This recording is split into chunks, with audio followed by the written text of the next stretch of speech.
Would you mind if my parents moved into your lake house for a while? I paused, my hand still resting on the edge of the kitchen counter. What?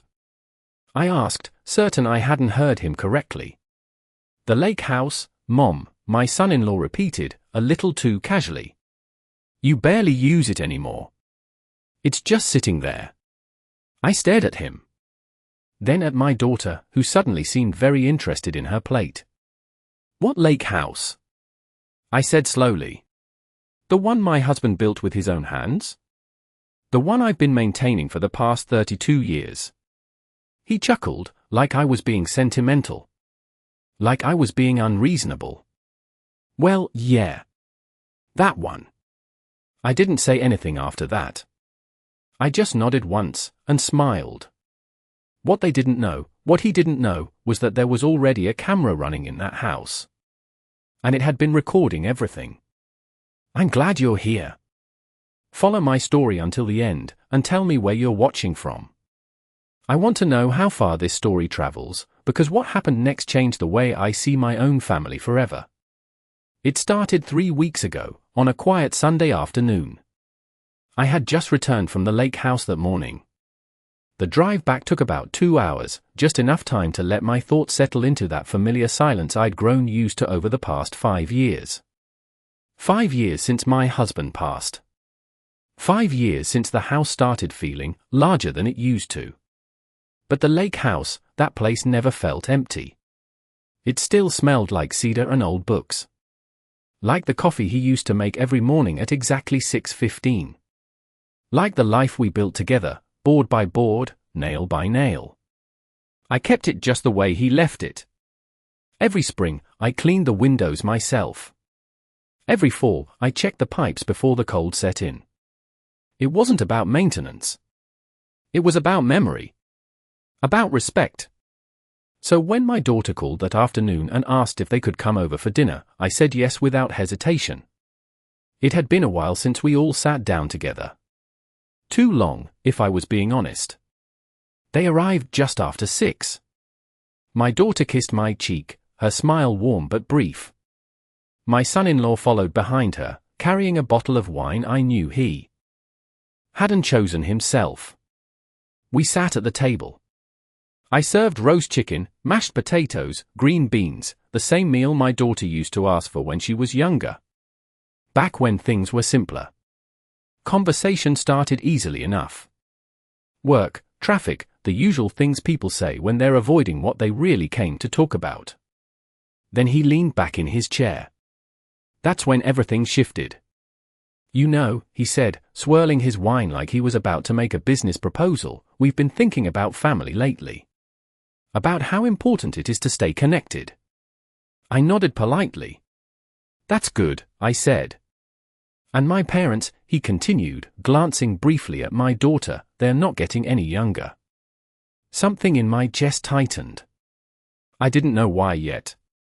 They've been struggling with their place, he went on. Too expensive. Too much upkeep. I set my fork down quietly. And? I asked. He smiled. That same smile. The one that never quite reached his eyes. And we realized, you have that beautiful lake house just sitting there. There it was. Not a question. Not really. A setup. I looked at my daughter again. She still wouldn't meet my eyes. And in that moment, in that very quiet, very ordinary moment, I understood something I hadn't wanted to see before. This wasn't a suggestion. This was a plan. And somehow, I had only just been invited into it. I didn't answer him right away. Instead, I picked up my glass of water and took a small sip, just to give myself a moment. Not because I didn't understand what he was saying, but because I understood it too clearly. They've been struggling, he repeated, softer this time. And we just thought, maybe this could be a solution for everyone. Everyone. I almost smiled at that. I glanced at my daughter again. She was still quiet, still carefully avoiding my eyes, pushing a piece of chicken around her plate like she suddenly wasn't hungry anymore. Do they know about this? I asked. He nodded quickly. Yeah. I mean, not officially. But they'd be grateful. It's a beautiful place. And like I said, you don't really use it. There it was again. That sentence. You don't really use it. As if presence was measured in frequency. As if memory expired when you weren't physically there. I set my glass down. I was just there this morning, I said calmly. He blinked. Just once. Like that detail hadn't been part of the plan. Oh, he said. Well, still. It's not like you live there full time. No, I replied. I don't. Silence settled over the table. Heavy. Uneven. He leaned forward slightly, lowering his voice like he was about to say something reasonable. Something generous. We're just trying to make things easier for everyone, he said. You wouldn't have to worry about upkeep anymore. My dad's great with repairs. He could take care of the place. Take care of the place. I let that sit in my mind for a moment. The same place my husband had built with his own hands. The same place I had protected, maintained, preserved, not because I had to, but because it mattered. And now, suddenly, someone else would take care of it. I nodded slowly. That's thoughtful, I said. My daughter looked up then, just for a second. Relief flickered across her face. Not warmth. Not connection. Relief. That told me everything I needed to know. We finished dinner not long after that. Small talk.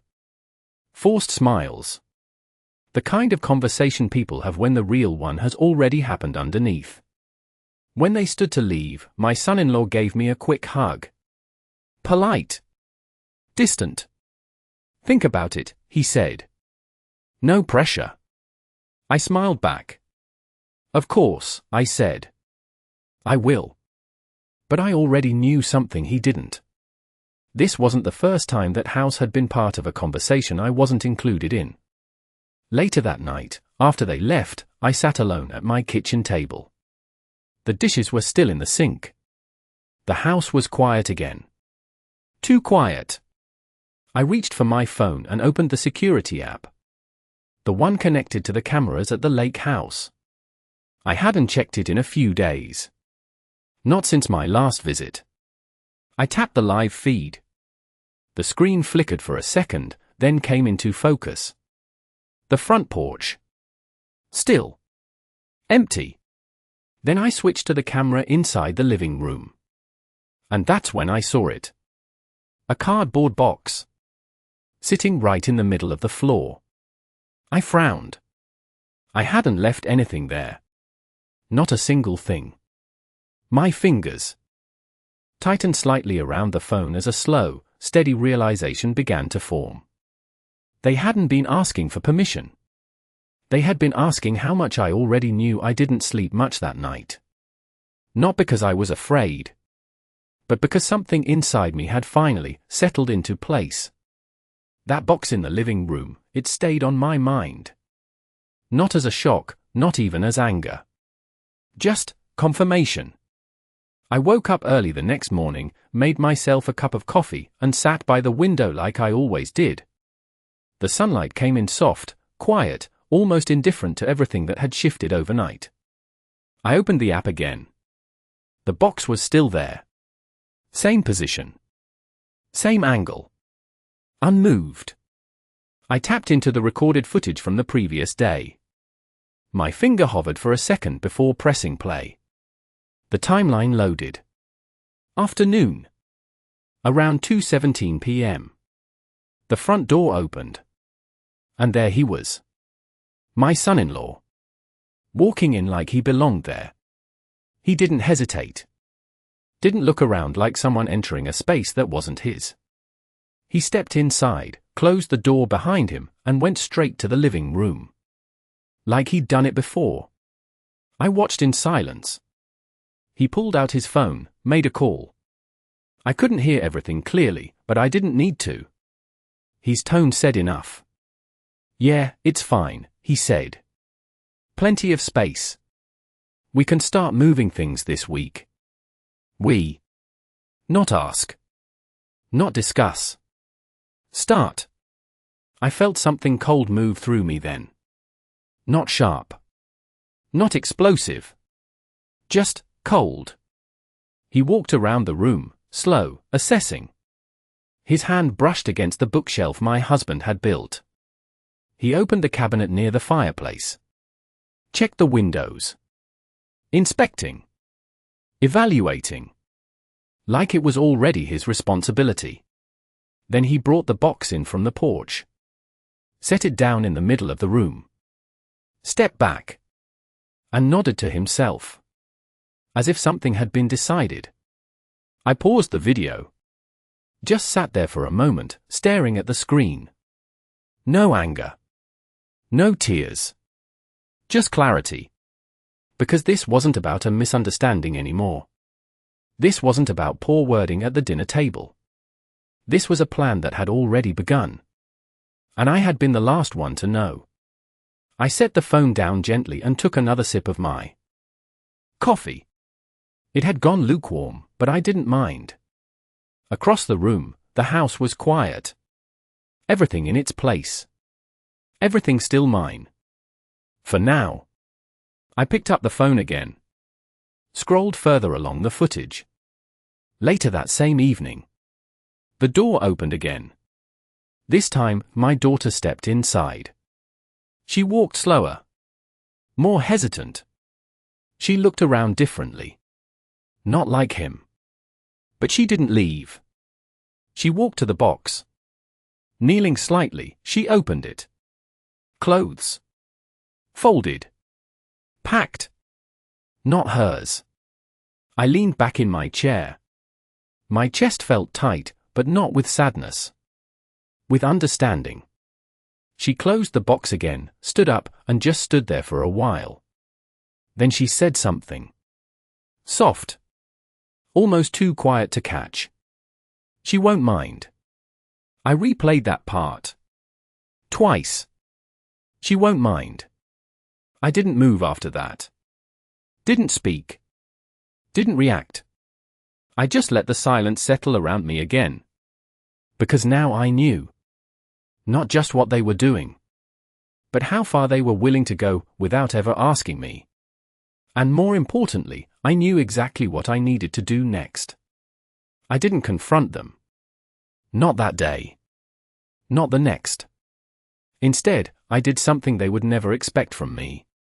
I agreed. 2 days later, I called my daughter. If it helps your in-laws, I said gently, they can use the lake house for a while. There was a pause on the other end. Then relief. Immediate. Unfiltered. Oh, Mom, really? That would mean so much. In the background, I could hear him. See? I told you she'd be fine with it. I closed my eyes for a second. Not because it hurt. But because it confirmed everything. I'll leave the key in the usual place, I added. They can start whenever they need. Thank you, she said again. We'll take good care of it. I ended the call shortly after. Then I sat there, in the same chair, with the same quiet around me, and allowed myself a small, controlled breath. They thought they had won something. Access. Control. Permission. But what they didn't understand was this: I had just been given time. And time is where truth becomes visible. That afternoon, I drove back to the lake house. The road felt the same. The trees, the turns, the long stretch by the water, it all looked exactly as it always had. But I didn't feel the same. I unlocked the front door and stepped inside. The box was still there. Exactly where I had seen it on the camera. I walked past it without touching it. Instead, I moved slowly through each room. The living room. The kitchen. The hallway. Everything looked intact. But it didn't feel untouched anymore. Not after what I had seen. I made my way to the small cabinet near the fireplace, the one my husband had built himself. I opened it, reached inside, and pulled out a small device. Another camera. Smaller than the others. Harder to notice. I held it in my hand for a moment. Then I placed it carefully on the top shelf, angled just enough to capture the entire room. Not obvious. Not hidden either. Just present. I checked the other cameras next. Adjusted one near the front door. Shifted another slightly toward the back hallway. Each movement was precise. Measured. Intentional. I wasn't setting a trap. I was documenting reality. Before leaving, I finally walked back to the box. I knelt down slowly and opened it. Clothes. Towels. A few framed photos. Not of my family. Theirs. I closed the lid gently. Stood up. And looked around the room one more time. Nothing had been taken yet. Nothing had been broken. But something had already been crossed. A line. Quiet. Invisible. But very real. As I locked the door behind me, I didn't feel anger. I felt ready. Because now, it wasn't about what they planned to do. It was about what they would do when they believed no one was watching. And this time, I would see everything. They didn't wait long. 3 days after my call, the first movement showed up on the camera. I was sitting in my living room when the notification came through. Motion detected. I didn't rush to open it. I finished my tea first. Let it cool. Took one last sip. Then I picked up my phone. The front door of the lake house was open. Wide. 2 unfamiliar figures stood just outside, an older man and a woman. His parents. They didn't knock. Didn't hesitate. They walked in like they had been there before, or had already been told they belonged. I watched in silence. The man stepped inside first, glancing around with a slow, approving nod. The woman followed, carrying a small bag. She stopped near the doorway, looking at the furniture, the windows, the walls, like she was measuring something. "It's bigger than I expected," she said. Her voice was clear enough this time. The man chuckled. He said it was just sitting here. Waste of space. Waste. I didn't react. I just kept watching. A few minutes later, my son-in-law walked in behind them. No announcement. No call to me. Just presence. "See," he said, spreading his arms slightly. "Plenty of room."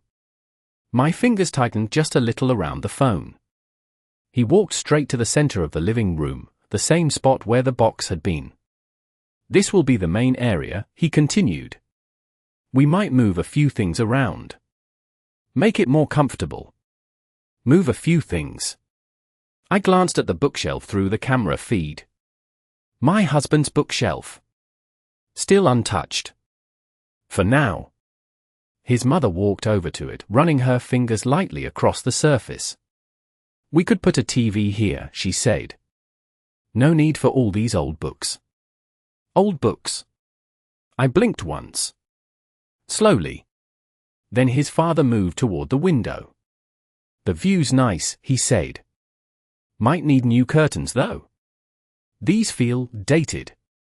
Dated. Every word they used was careful. Polite. Reasonable. And completely detached from the fact that none of this was theirs. I switched to the second camera. Kitchen. My daughter was there now. Standing by the counter.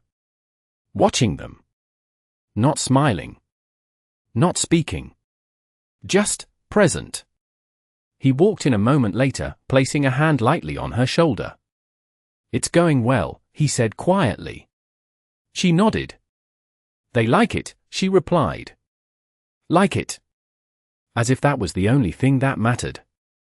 I leaned back slightly in my chair. The house around me was still. Quiet. But on that screen, everything was moving. Everything was shifting. Not just furniture. Not just space. Boundaries. Respect. Reality. I didn't stop the recording. Didn't interrupt. Didn't call. Because this was exactly what I needed. Not assumptions. Not feelings. Proof. Clear. Undeniable. Calm. They weren't asking anymore. They weren't even pretending to. They were settling in. And they truly believed there would be no consequences. I kept watching for the next 2 days. Not constantly. Not obsessively. Just enough. Enough to understand the pattern. They came in the morning. Left in the afternoon. Came back again the next day with more things. Small at first, bags, boxes, a folded chair. Nothing dramatic. Nothing that would raise alarm if you weren't paying attention. But I was. On the 3rd day, something changed. I got another notification. Motion detected, living room. This time, I opened it immediately. My son-in-law was standing in the center of the room again. But he wasn't alone. 2 movers were with him. Strangers. Carrying furniture. I sat up straighter. They walked in through the front door, lifting a medium-sized couch. Not new. Not old. Just theirs. Careful with the corner, he said, guiding them in. We'll place it here for now. Here. Right where my coffee table had been. I switched cameras. The coffee table, my coffee table, was pushed to the side. Not broken. Not thrown away. Just moved. Like it didn't matter. Like it was temporary. The movers set the couch down. He stepped back, hands on his hips, looking around with quiet satisfaction. Much better, he said. Better. I felt something shift inside me then. Not anger. Not even disappointment anymore. Just a clear line being crossed. Again. His mother walked in a few seconds later, holding a small decorative pillow. Oh, this looks nice, she said, placing it carefully on the couch. Feels more like home already. Home. I repeated that word in my mind. Slowly. Deliberately. Then my daughter appeared in the frame. She stopped when she saw the new furniture. Her eyes moved from the couch, to the side, to the bookshelf. She didn't say anything. Do you like it? He asked her. She hesitated. Just for a second. Then she nodded. It's fine, she said quietly. Fine. He smiled. Good. We'll move the rest in tomorrow. The rest. I leaned back in my chair again, my phone still in my hand. They weren't testing boundaries anymore. They were redesigning the space. Replacing it. Piece by piece. Memory by memory. And doing it all under one assumption, that I would accept it. That I would stay silent. That I wouldn't act. I watched as the movers left, as the door closed behind them, as the room settled into this new version of itself. Familiar, but not. Recognizable, but altered. Then I reached for something on the table beside me. A small notebook. Inside were copies. Dates. Notes I had started writing since that first night. Timestamps. Movements. Words. Not because I needed to remember, but because I wanted everything to be clear. Documented. Undeniable. I picked up my pen and added one more line. Day 3, furniture moved in. No permission asked. I closed the notebook gently. Set the pen down. And for the first time since this began, I allowed myself a small, quiet thought. They think this is their move. They think they're getting ahead. But what they don't understand is this: every step they take without asking is one more piece of truth I now hold in my hands. I didn't stop them. Not when the couch came in. Not when the boxes multiplied. Not even when the space began to look different. Instead, I did something else. I invited them over. "Why don't we have dinner this Friday?" I said when I called my daughter. "All of you." There was a pause. Then hesitation. Then a quiet, careful answer. "Sure, Mom, that sounds nice." Nice. I could almost hear him in the background again. "Ask her what time," he whispered. "What time should we come?" she asked. 6, I said. Just like before. I hung up shortly after. And for the next 2 days, I prepared. Not the house. That part was easy. I cleaned. Set the table. Took out the same dishes I always used when family came over. The same ones my husband used to polish himself before holidays. Everything looked normal. Exactly the way they expected. But what I was really preparing wasn't dinner. It was clarity. Friday came quietly. They arrived right on time. My daughter walked in first. A small smile. A quick hug. Lighter than it used to be. My son-in-law followed, confident as always. Relaxed. Comfortable. Like nothing had changed. Like nothing had happened. His parents came last. They greeted me politely. Thanked me for letting them stay at the lake house. I nodded once. "You're welcome," I said. No more. No less. We sat down. At the table. Same seats. Same arrangement.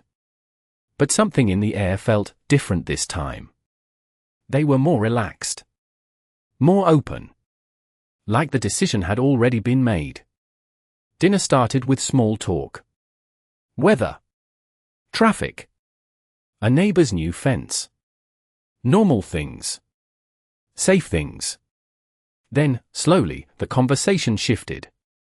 His mother spoke first. "The lake house is lovely," she said. "We've already started making it feel more like home." I placed my fork down gently. "Have you?" I asked. She smiled. "Oh yes. Just a few small changes. Nothing major. Small changes." I nodded. "I see." My son-in-law leaned in slightly. "We didn't want to bother you with every little thing," he added. "It just made more sense to handle it ourselves." Of course it did. Handle it. The word sat between us. Heavy. Quiet. I looked at my daughter. She was watching her plate again. Always the plate.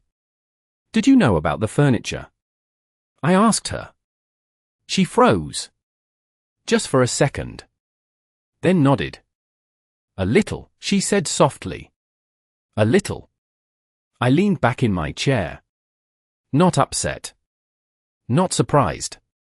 Just confirming what I already knew. "I'm glad you're all comfortable," I said calmly. And I meant it. Because comfort has a way of making people forget themselves. Making them speak freely. Act naturally. Forget that they're being watched. Dinner continued after that. Laughter came easier for them now. Stories. Plans. Even a few jokes about how peaceful the lake house felt compared to the city. I listened. Quietly. Carefully. Because every word they said at that table matched everything I had already seen. And by the time dessert was served, I wasn't guessing anymore. I wasn't wondering. I was ready. Dessert was simple. Apple pie. Warm. Just the way my daughter used to like it. I placed each plate down carefully. One in front of her. One in front of him. One for each of his parents. Then mine. No one noticed anything unusual. Not yet. We ate quietly for a few minutes. The kind of silence that feels comfortable when everyone believes everything is under control. Then my son-in-law spoke again. You know, he said, leaning back in his chair, we were thinking of staying there a bit longer than expected. I looked up at him. How long? I asked. He shrugged slightly. Hard to say. A few months, maybe. Just until things settle. Settle. His father nodded in agreement. It's good for us, he added. Fresh air. Quiet. We haven't slept that well in years. I gave a small nod. I'm glad it's helping. And I was. Because the more comfortable they felt, the more they revealed. His mother smiled politely. We might even redo a few things in the kitchen, she said. Nothing drastic. Just to make it more functional. More functional. I folded my hands lightly on the table. And what would that involve? I asked. Oh, just small updates, she replied. Cabinets, maybe the countertops later. We'll see. We'll see.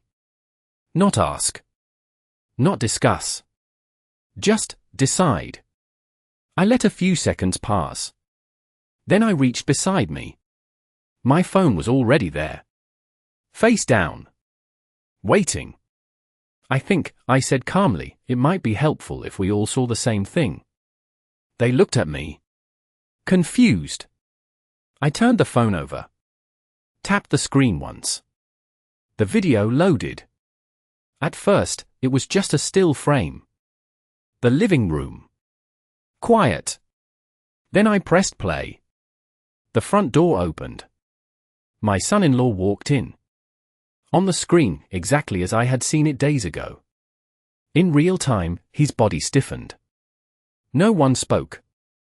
The video continued. His voice filled the room. Yeah, it's fine. Plenty of space. We can start moving things this week. I didn't look at the screen. I looked at him. He didn't move. Didn't blink. Then his mother shifted in her seat. What is this? She asked, her voice tight. I didn't answer. I just let the video play. The box. The inspection. The words. Every quiet assumption, now spoken out loud. My daughter's face went pale. Her eyes moved from the phone to me, then back again. Mom, she whispered. But I still didn't speak. Because this wasn't about explanation. It was about clarity. The video ended. The room fell into silence. Not the comfortable kind. Not the polite kind. This one was heavy. Still. Final. I reached forward and gently locked my phone. Then I looked at them. One by one. I believe, I said quietly, you've already made yourselves at home. No one responded. No one could. Because for the first time since this began, they weren't speaking freely anymore. They were being seen. No one reached for their plate after that. The pie sat there. Half eaten. Forgotten. My son-in-law was the first to move. He cleared his throat, shifting in his chair, forcing a small laugh that didn't belong in the room anymore. Well, he started, then stopped. That's just a misunderstanding. A misunderstanding. I looked at him. Calm. Steady. Is it? I asked. He nodded quickly, too quickly. Yeah. I was just checking the place out. Making sure it was suitable before we said anything official. Official. I let that word sit between us. Then I picked up my phone again. Not to argue. Just to continue. I unlocked it. Scrolled. Tapped. Another video. Different day. Different angle. I pressed play. This time, it was the living room again, but later. His parents inside. Walking. Touching. Deciding. We could put a TV here, no need for all these old books, might need new curtains, I didn't need to repeat their words. The room heard them clearly. His mother's face changed first. The color drained slowly, like something sinking beneath the surface. That's not what we meant, she said, her voice tighter now. Not what we meant. I paused the video. Looked at her. What did you mean? I asked quietly. She didn't answer. Couldn't. Because meaning had already been spoken. My daughter finally looked up. Her eyes were wet now. Mom, we were going to tell you, she said. We just didn't know how. I held her gaze for a moment. Not angry. Not cold. Just clear. You didn't forget to tell me, I said. You chose not to. She flinched. Slightly. That was enough. My son-in-law leaned forward again, this time more serious. Okay, maybe we moved a little fast, he said. But we were thinking about everyone. About helping my parents. About making things easier. Easier. I nodded once. I understand, I said. And I did. I understood exactly what they had been thinking. Just not what they had been ignoring. I set my phone down again. Gently. I've watched everything, I continued. Every visit. Every conversation. Every change. Silence. Thicker now. More real. His father shifted in his seat. Uncomfortable. We didn't think, he began. No, I said softly. You didn't. That stopped him. Not because I raised my voice. But because I didn't. I leaned back slightly in my chair. Still composed. Still steady. You didn't think you needed to ask, I added. You didn't think it mattered. No one argued. No one denied it. Because the truth was already in the room. And it wasn't mine to prove anymore. It was theirs to face. I looked at my daughter one more time. Then at him.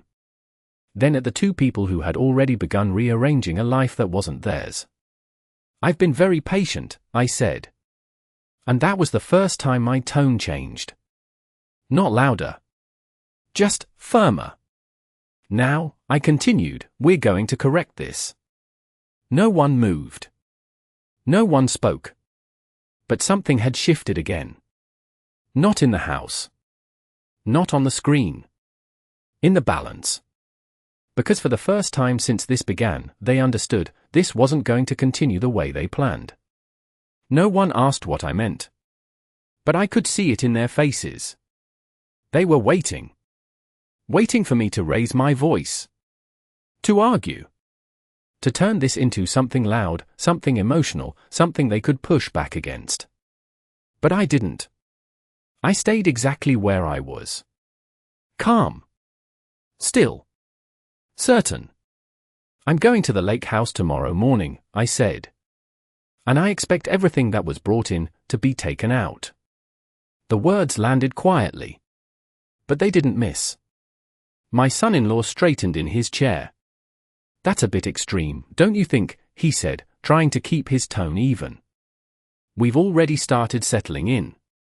My parents, this isn't your home, I interrupted. Not louder. Just clearer. The room went still again. His mother looked down at her hands. His father leaned back slightly, saying nothing this time. But we were invited, he insisted. You said yes. I nodded once. I said yes to temporary use, I replied. Not to replacement. Not to decisions made without me. And certainly not to ownership. Ownership. That word stayed in the air longer than the others. He didn't respond right away. Because there was nothing to correct. Only something to accept. My daughter finally spoke. Mom, we didn't mean for it to go this far, she said. Softly. I looked at her. I know, I said. And I did. That was the part that made it clear. This hadn't happened in one moment. It had happened in steps. Small ones. Quiet ones. Each one easier to justify than the last. Until there was nothing left to justify. Only what was already done. I'm not asking for explanations, I continued. I'm asking for action. Silence. Then his father cleared his throat. We can move our things out, he said slowly.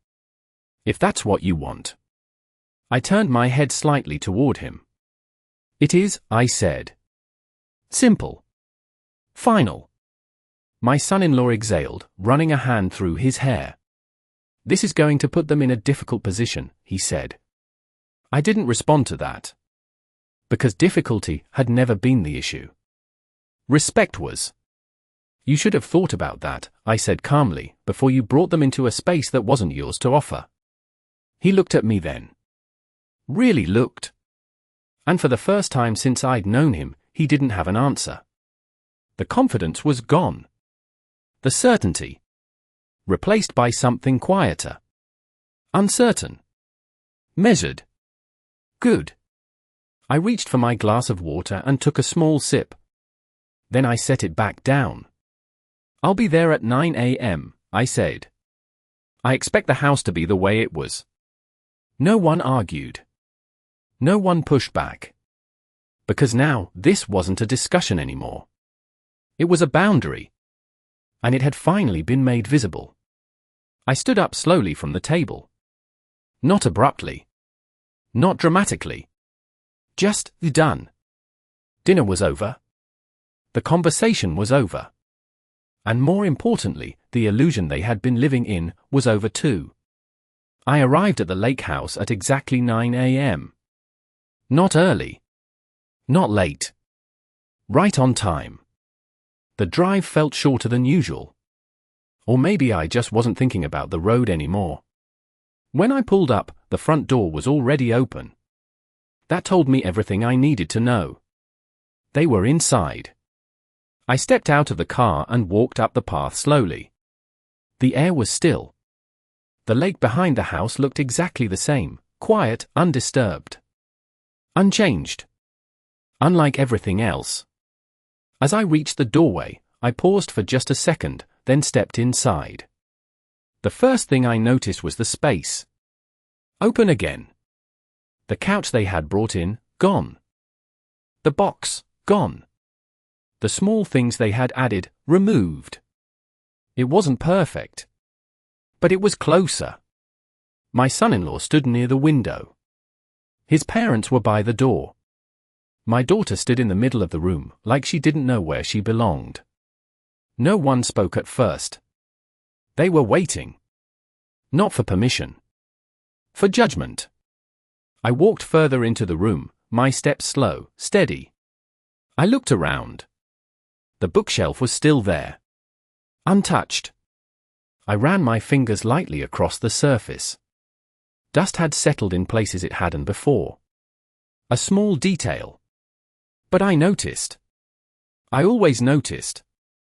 We moved everything out, his father said finally. Just like you asked. I nodded once. Thank you, I replied. No praise. No softness. Just acknowledgement. My son-in-law shifted his weight. We didn't mean to cross a line, he said. Things just moved faster than expected. I turned to look at him. They moved exactly as fast as you allowed them to, I said. He didn't respond. Because he couldn't. My daughter took a small step toward me. Mom. I'm sorry, she said quietly. I looked at her for a moment. Not long. Just enough. I know, I said. And I did. But knowing didn't undo anything. I walked past them toward the kitchen. Opened a cabinet. Closed it again. Checked the counter. The sink. Everything was back. But not untouched. That's the thing about boundaries. Once they're crossed, even if you step back, the line is never invisible again. I returned to the living room. They were all still there. Watching me. Waiting. I reached into my bag and pulled out a small folder. placed it gently on the table. "What is that?" my son-in-law asked. I opened it. Inside were printed stills. Images from the camera. Him entering the house. The box on the floor. His parents inside. The couch. Every step. Every moment. Documented. "I've made copies," I said calmly. "For my records." No one moved. No one spoke. "This house," I continued, "is not part of any shared decision. It is not available for long-term use. And it is not something that can be reassigned because it's convenient." I closed the folder. Left it on the table.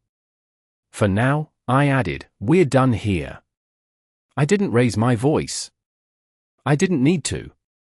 Because everything that needed to be said had already been seen. I didn't stay long after that. There was nothing left to inspect. Nothing left to say. I picked up my bag, walked to the door, and paused just long enough to glance back at the room one last time. The lake house looked like it used to.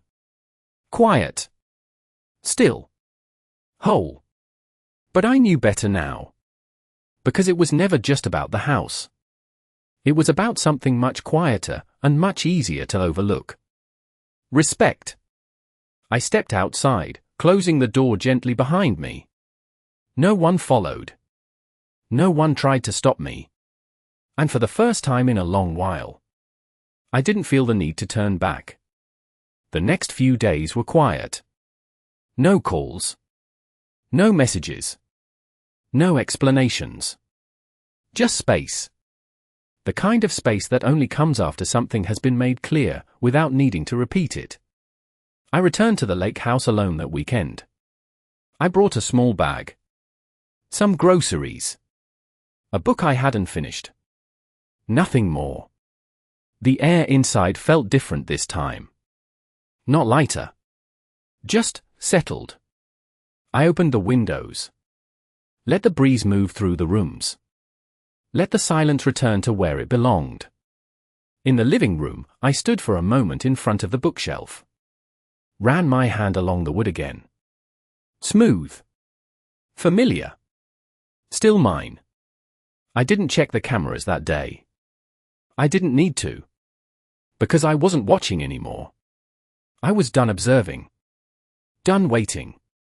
Done wondering what they might do next. Instead, I made myself a cup of coffee, just like he used to. 6:15 in the morning. Some habits don't leave. And some places don't need to be shared to be understood. A week later, my daughter called. Her voice was quieter than usual. Careful. "I've been thinking," she said. "About everything." I listened. Not interrupting. "We shouldn't have done that," she continued. "Not the way we did." I didn't rush to respond. Because apologies mean more when they're not pulled out of silence too quickly. "I know," I said. There was a pause. Then she asked, softly, "Are you okay?" I looked out the window. The lake stretched out in front of me. Calm. Unbothered. "I am," I said. And I meant it. Not because nothing had happened. But because I had finally seen everything clearly. We didn't go back to the way things were. Some distances don't close the same way once they've been opened. But we moved forward. Carefully. Honestly. Without assumptions. Without silent decisions made in other rooms. And that was enough. That house still stands by the lake. The same wood. The same windows. The same quiet mornings. Nothing inside it has changed. Except me. I no longer keep things just because they matter to others. I keep them because I choose to. Because I understand their value. And because I know exactly where the line is. Sometimes, people don't realize what they're doing until they see it. Not hear it. Not argue about it. See it. Clearly. Without interruption. Without excuse. That's what the camera gave me. Not revenge. Not victory. Just truth. And sometimes, that's more than enough.